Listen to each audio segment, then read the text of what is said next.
Hey guys, I'm sharing a very quick recipe today called banana nut porridge. So few ingredients and it comes together quickly. So all I have here is some sliced up banana, some peanuts that I have soaked overnight so they're plump.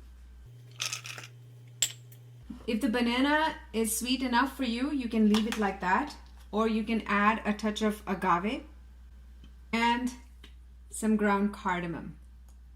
So it's 4 ingredients and that's all you need to make this incredible porridge.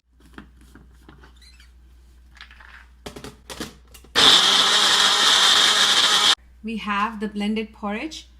You can see that it is creamy and we did not add any milk at all.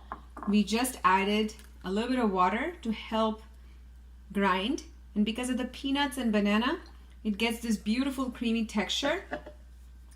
It's a perfect breakfast food to start your day.